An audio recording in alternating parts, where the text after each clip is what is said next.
नमस्कार दोस्तों, 31 जनवरी 2024 जब पूरा देश नए इंटरिम बजट की राह देख रहा था। Honorable Speaker, I present the interim budget for 24-25. तब एनफोर्समेंट डायरेक्टरेट की एक टीम रेडी हो रही थी शायद अपने लाइफ के मोस्ट इंपॉर्टेंट अरेस्ट के लिए। ईडी की टीम झारखंड के चीफ मिनिस्टर हेमंत सोरेन को 7 घंटे की पूछताछ के बाद अरेस्ट कर लेती है under prevention of money laundering act 2002।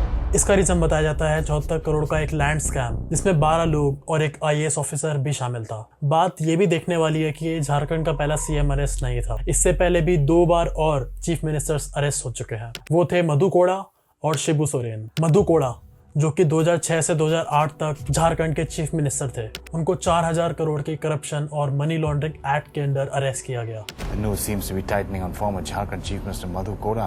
IT officials will begin questioning him tomorrow on what's thought to be thousands of crores of rupees of illegal hawala assets. वहीं शिबू सोरेन जो 3 बार झारखंड के चीफ मिनिस्टर बन चुके हैं बिटवीन 2005 एंड 2010, उनको abduction और murder case में arrest किया जाता है। JMM leader Shibu Soren may have been convicted for the murder of his secretary Shashinant Jha 12 years after the event. लेकिन बात सिर्फ यहाँ खत्म नहीं हो जाती। जब से बिहार से अलग होकर साल 2000 में झारखंड बना है, तब से 24 सालों में ये स्टेट 11 चीफ मिनिस्टर्स और 3 बार प्रेसिडेंट रूल देख चुका है। आइए समझते हैं कि आखिर क्यों झारखंड इतना पॉलिटिकली अनस्टेबल है।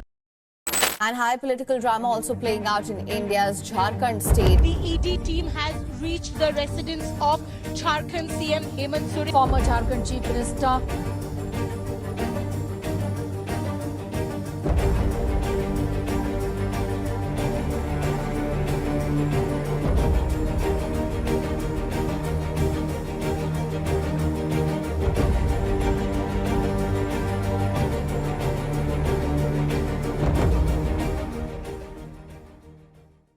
आप सब ये तो जानते ही हैं कि झारखंड देश की आजादी के बाद बिहार का एक पार्ट था। At the stroke of the midnight hour, when the world sleeps, India will awake to life and freedom.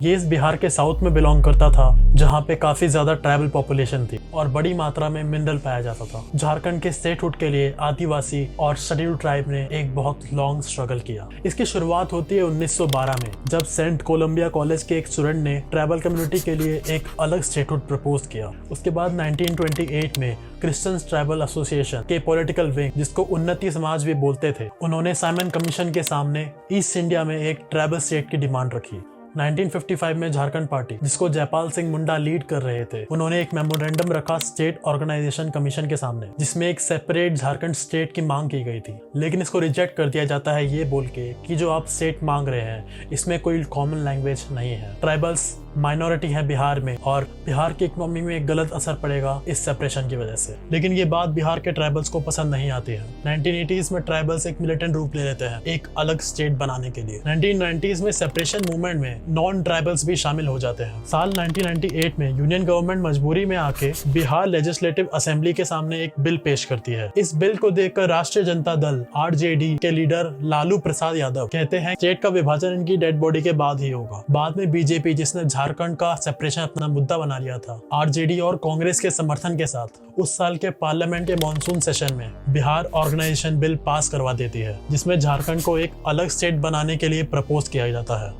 15 नवंबर साल 2000 ऑफिशियल डेट रखी जाती है झारखंड के इमरजेंसी की, क्योंकि 15 नवंबर को बिरसा मुंडा का जन्मदिन आता है, जिनको झारखंड के ट्राइबल्स एक भगवान मानते थे।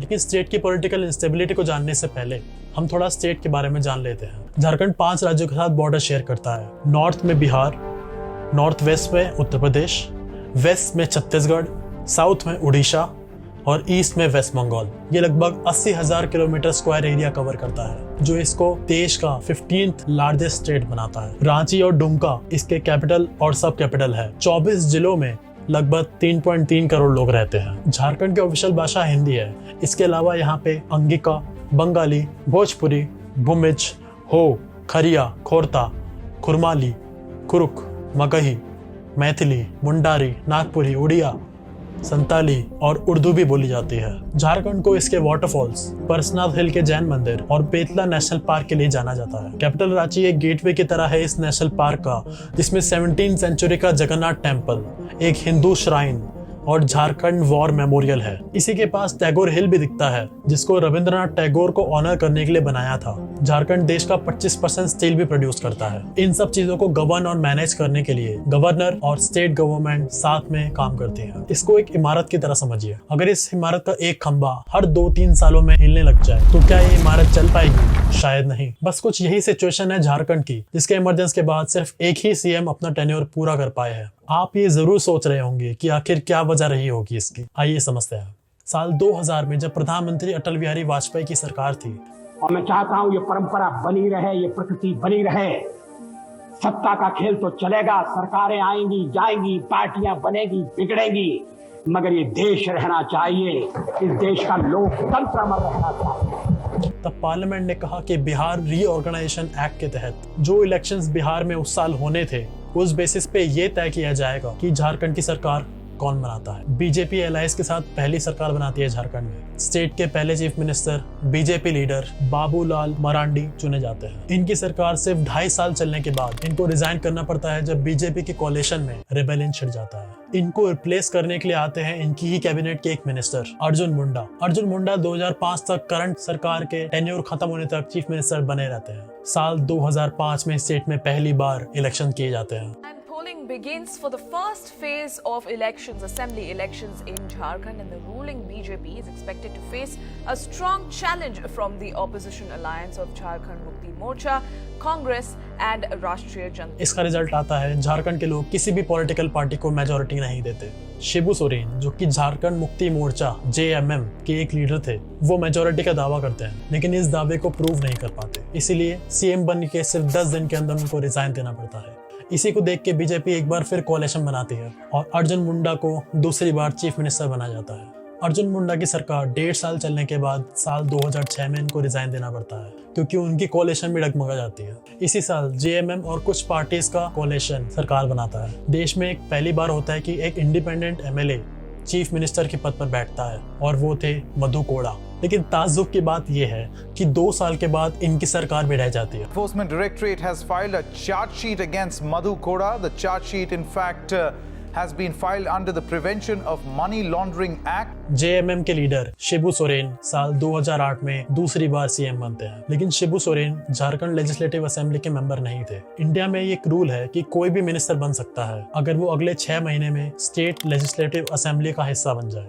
सीएम शिबू सोरेन जनवरी 2009 के बाई इलेक्शन के दौरान ऐसा करने में फेल हो जाते हैं, तो इनको फिर एक बार सीएम की पोजीशन से रिजाइन देना पड़ता है। पॉलिटिकल अनसर्टेनिटी के कारण स्टेट में पहली बार प्रेसिडेंट रूल लगाया जाता है। और इस वक्त पीटीआई के हवाले से खबर आ रही है कि झारखंड में अब राष्ट्रपति शासन लागू किया जाएगा। प्रेसिडेंट रूल दिसंबर 2009 तक चलता है। उसके बाद झारखंड में दूसरी बार इलेक्शंस कराए जाते हैं, लेकिन एक बार फिर इलेक्शंस का रिजल्ट धुंधला सा होता है। कई महीनों की मेहनत के बाद बीजेपी और JMM कोalition बनाकर सरकार बनाती है, जिसके सीएम तीसरी बार शिबू सोरेन बनते हैं।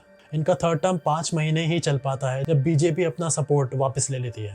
Rule after Shibu Soren quit as chief minister, unable to cobble support for a test of strength scheduled for today.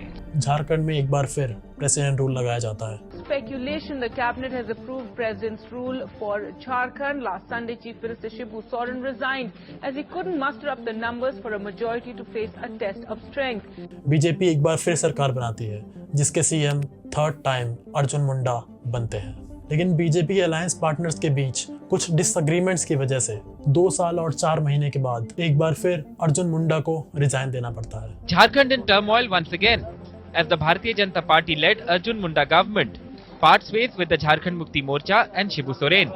Jharkhand में 13 सालों के अंदर तीसरी बार प्रेसिडेंट रूल लगाया जाता है।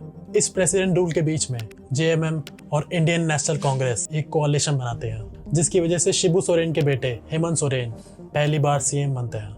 ये सब आपको कंफ्यूज कर रहा होगा। आइए इसका छोटा सा रिकैप कर लेते हैं। साल 2000 से साल 2014 तक स्टेट ने 9 सरकारें देखी। 5 लोगों ने सरकार को एवरेज 15 महीने के लिए चलाया। पॉलिटिकल स्टेबिलिटी की वजह से स्टेट में 3 बार प्रेसिडेंट रूल लगा, जिसका कुल टेन्योर 2 साल 3 महीने था। बट ये सब चेंज हो जाता है नवंबर 2014 में। साल 2014 में बीजेपी जनरल इलेक्शंस में काफी मेजोरिटी के साथ जीतती है। हिंदुस्तान के इतिहास में पहली बार गैर कांग्रेस सरकार इतनी साफ बहुमत से सत्ता में आ रही है। स्टेट की 14 में से 12 सीट्स बीजेपी अकेले ही ले जाती है, लेकिन बीजेपी का जीतना सिर्फ सेंटर तक नहीं रुकता। झारखंड इलेक्शंस में भी 81 में से 37 सीट्स जीत के एक एलआई के साथ सरकार बनाती है। After a landslide victory in Jharkhand, here celebration in the BJP office is going on. Raghubar Das Jharkhand के सीएम बनते हैं। झारखंड की हिस्ट्री में ये पहली बार होता है कि कोई चीफ मिनिस्टर अपना पूरा टेन्योर कर पाए। उसके बाद 2019 में फिर से इलेक्शंस होते हैं, लेकिन झारखंड की पॉलिटिक्स एक बार फिर टर्न लेती है। श्री रघुबर दास झारखंड स्टेट के इलेक्शंस हार जाते हैं।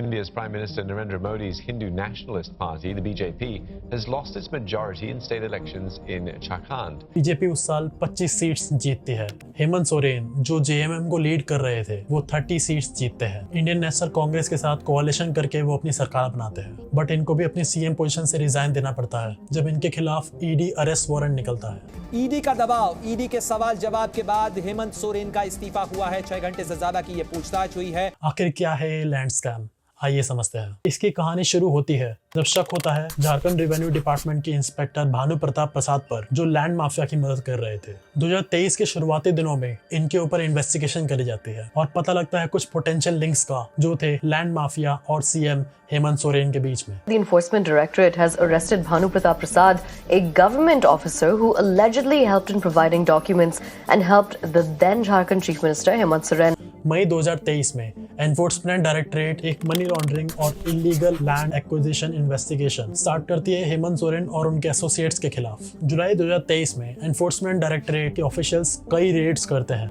काफी डॉक्यूमेंट सीज किए जाते हैं और काफी लोगों से पूछताछ करी जाती है। इन इन्वेस्टिगेशंस में सीएम सोरेन के खिलाफ सबूत मिलते हैं जो बताते हैं कि इन्होंने 7.16 एकड़ की जमीन इलीगल तरीके से हड़प ली है, जैसे कि फर्जी कागजात बनाना और उनकी पावर का गलत उपयोग करना। अगस्त 2023 में सोरेन सारे इल्जामों को ठुकराते हुए बताते हैं कि ये जमीन उन्होंने सीएम बनने से पहले ही ली थी। सितंबर और अक्टूबर के महीने में ईडी और सबूत इकट्ठा करने में लग जाती है।